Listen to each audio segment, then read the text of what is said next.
Hey guys, welcome to my video. In this video, I want to talk about the difference between the Pi network and also Bitcoin. Bitcoin is pretty much the face of cryptocurrencies, and I want to see how Pi coins compare to that. This video is basically going to compare the similarities and also differences, and also answer the question of whether or not Pi coins could potentially be the next Bitcoin. Now, I do think that this is a pretty big shoe to fit, but there are also some striking similarities between the two cryptocurrencies. One thing you have to know is that the idea of the Pi network really derived from Bitcoin. The original idea of Bitcoin was to create a decentralized currency that's used like cash, and the creator here wanted to see people use Bitcoin instead of cash for everyday transactions. One of the reasons that he or she did this is because they had a distrust of institutions, especially right after the 2008 financial crisis. During this time, banks and institutions failed to protect the average person. Instead, they were the reason for the collapse, and our money was used to bail them out. I think this movement really launched the start of blockchain and also cryptocurrencies in general. And from this, Bitcoin was introduced to the general public. And over the years, I think the idea of cryptocurrency has really started to gain some traction. And I have no doubt that it's only going to get bigger and bigger from here. And although many people feel that cryptocurrencies in general will become more and more popular, many people doubt that Bitcoin will continue to remain in first place. And this is because the design of Bitcoin failed to make it an everyday currency. And I really do think that this is where the Pi network or Pi coins can step up to the plate. You see, there's a lot of things about the Pi network that makes it suitable to become what Bitcoin wanted to be. One of the things that Bitcoin failed to be was inclusive or accessible to anybody and everybody around the world. You see, in the early days of Bitcoin, you had to have a lot of knowledge to be able to mine Bitcoin. In fact, it was pretty inaccessible to the average person, and it was also very expensive as well. Mining Bitcoin required a lot of computing power, and not everybody had that. And those with a lot of computing power started to get a bigger and bigger chunk of the network. You see, about 87% of all Bitcoin are owned by 1% of the network. And these few individuals have gotten so big that they're making billions of dollars in profits each year from mining Bitcoin. And even though Bitcoin is technically decentralized, a very small number of people do have control over the network. Now, I think that the creators of the Pi network realized this to be a problem, and instead of forcing people to use computing power to mine coins, they allowed people to mine just from their phones.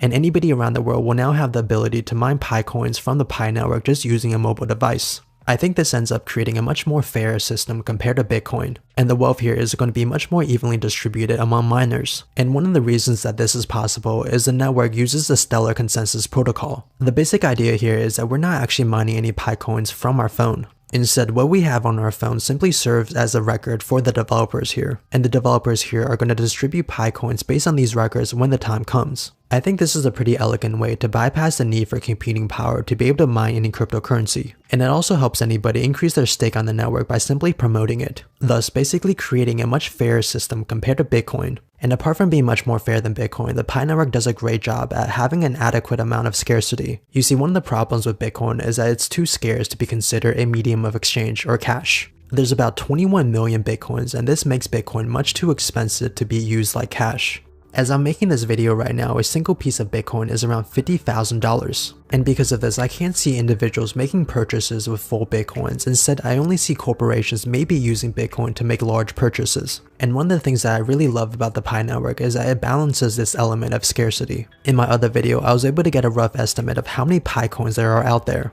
and I came up with about 83 billion coins. And after doing a bit of other calculations, I was able to figure out that the price of a Pi coin should be around $1.70. Now, this price did align with some of the websites that do try to estimate the price of a Pi coin, but much of this is still based on a lot of speculation.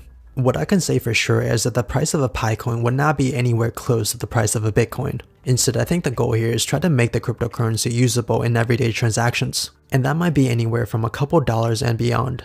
Therefore, if you really think about it, the Pi network or Pi coins might actually be what Bitcoin wanted to be. Instead of being a medium of exchange, Bitcoin became a store of value. It became something that people collected, hoarded, and saved instead of spent. And that really defeated the original purpose of Bitcoin. Now, I do want to say that the price of Pi coins might increase in the future, but it wouldn't increase it the same way that Bitcoin does. A piece of Bitcoin literally turned from a couple of cents to $50,000 in a couple of years. And I doubt that we're going to see the same type of growth, simply because there's a lot more Pi coins in the world than Bitcoins. Now, this isn't impossible, but I doubt that this is an intended purpose of the creators here. An example of why a Pi coin can increase a lot in value is because of Stellar. Stellar is a type of cryptocurrency that has a supply of 22 billion. It doesn't actually have the same supply as a Pi network, but it's pretty close compared to other cryptocurrencies. And it's been increasing in price similar to Bitcoin over the years. What this really says to me is that even with a large supply of Pi coins, the price is still very movable, and it's likely to follow the price of Bitcoin for a while since Bitcoin is still number one. But I do think that over time, as Pi coins continue to be used, it will be able to establish its own price.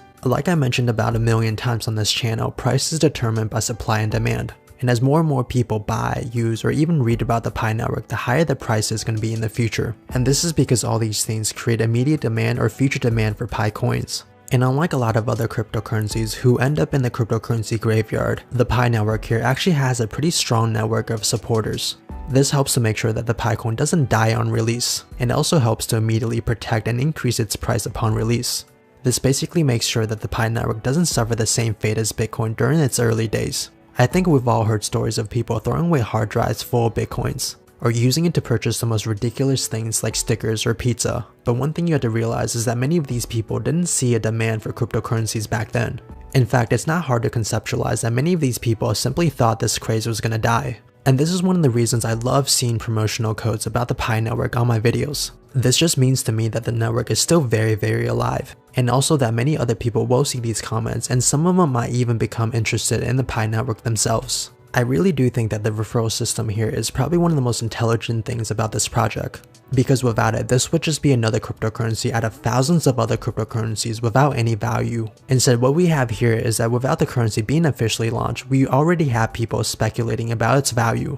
And there also will be a lot of official and also unofficial places where the Pi network or Pi coins will be officially used. Right now, the Pi network has about 13 million official users. And this is actually pretty far from the ultimate goal of 100 million users. But as it gets bigger and bigger, it's also a lot easier for the network to grow exponentially. I do think that we're going to get close to 100 million users by the end of this year. And this might not be close to the number of people who adore Bitcoin, but it's still pretty significant nevertheless. And the goal from the developers here is to release Pi coins as a decentralized cryptocurrency by the end of this year. This means that whatever concerns, questions, and doubts you have about the Pi network will be answered by the end of this year. What we can see so far is that Pi coins really address a lot of the issues with Bitcoin. Like I said, Bitcoin was created to become a medium of exchange, but it ended up being a store of value. It was way too scarce and inaccessible for the average person. And because of that, a few mining companies now own the majority of Bitcoin supply. This includes companies in China, companies in Southeast Asia, and also companies in America. And they own so much Bitcoin that they pretty much have control over the network itself. I think many of these things prevent Bitcoin from becoming a decentralized cash. Therefore, a decentralized cash will have to come from somewhere else. And as of right now, the closest competitor that I can think of will be Pi coins. And this is because almost anyone around the world can have access to a cell phone, which will allow them to mine Pi coins. Mining is actually not very difficult. And scarcity is also built onto the network since the supply is fixed and the reward gets less and less over time. And not to mention the popularity of Pi coins, which is increasing day by day. Basically, the takeaway here is that Pi coin might actually do what Bitcoin failed to do in the first place. And although it might not grow to the same price as Bitcoin simply because of the mechanics on the network, it will still offer a steady increase in price and an actual use case in the world. I hope you guys enjoyed this video. Make sure to like and subscribe. Make sure to enjoy some of the free offers in my description at no cost to you. And I hope you guys are having a great week, and like always, I'll see you guys again next time.